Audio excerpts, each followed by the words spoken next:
नारद जी ने कहा भाई जब वो महात्मा गण चले गए तो मैंने जैसा उन्होंने बताया था वैसे ही अपना जीवन व्यतीत करने का प्रयास किया। मेरी अवस्था बड़ी छोटी थी।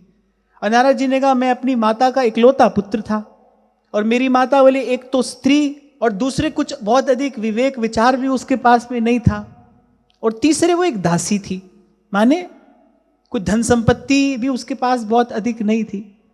मेरे अतिरिक्त उसका कोई और आश्रय नहीं था। और नारद जी ने कहा और उसमें भी उसकी दुर्दशा ये थी कि उसने स्वयं को मेरे स्नेह पाश में जकड़ रखा था। देखो जीव की जो दुर्दशा है ना वो तो आसक्ति के बंधन में पड़ने पर ही होती है। आसक्ति से बड़ा और कोई दुख नहीं है, आसक्ति से बड़ा और कोई कष्ट नहीं है। पल पल इस भीतर बैठे जीव को सताने वाली तपाने वाली आसक्ति है, या किसी वस्तु की आसक्ति है या फिर किसी व्यक्ति की आसक्ति है। आसक्ति बंधन है। आसक्ति के बंधन में पड़ा ही मनुष्य न पाप पुण्य का विचार करता है, न हित अहित का विचार कर पाता है। उसको उचित अनुचित कुछ नहीं सूझता और बस उस मोह के गर्त में पड़ा एक पे एक अनुचित निर्णय लेता है, अंत में अपना पतन करा लेता है।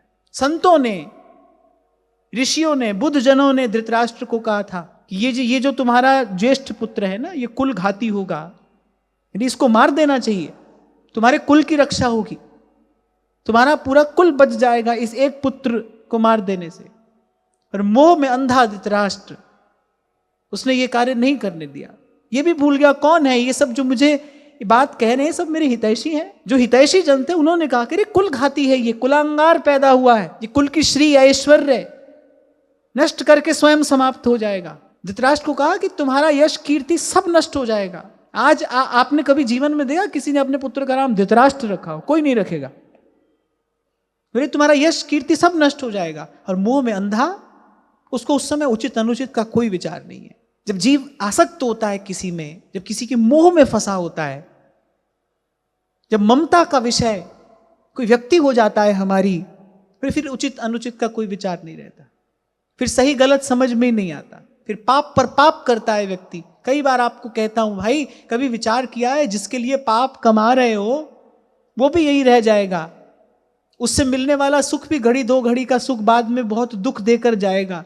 और जो पाप कमाया है वो पाप जन्म जन्म तक प्रारब्ध बनकर तुम्हारा पीछा करेगा। कभी इस बात का विचार किया?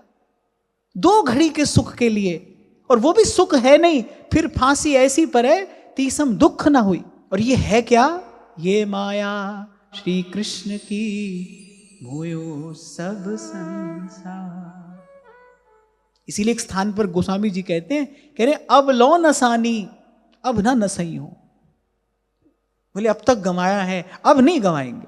ये जन्म तुम्हारे लेखे, ये जन्म तुम्हारे। तो कान खोलकर सुनना, आपके हमारे जीवन में तो सत्संग है।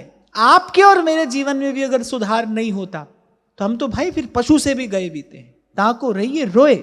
अगर हम भी बैठे हैं किसी की निंदा करने में, हम भी कान से किसी की चुगली सुन रहे हैं, हमारे मन में भी वही किसी के प्रति राग द्वेष है, हम भी आसक्ति में अंधे हुए ठीक गलत का विचार किए बिना सब करते चले जा रहे हैं, फिर तो भाई पशु से गया बीता जीवन है। पशुवत नहीं, पशु से भी निकृष्ट जीवन है ये।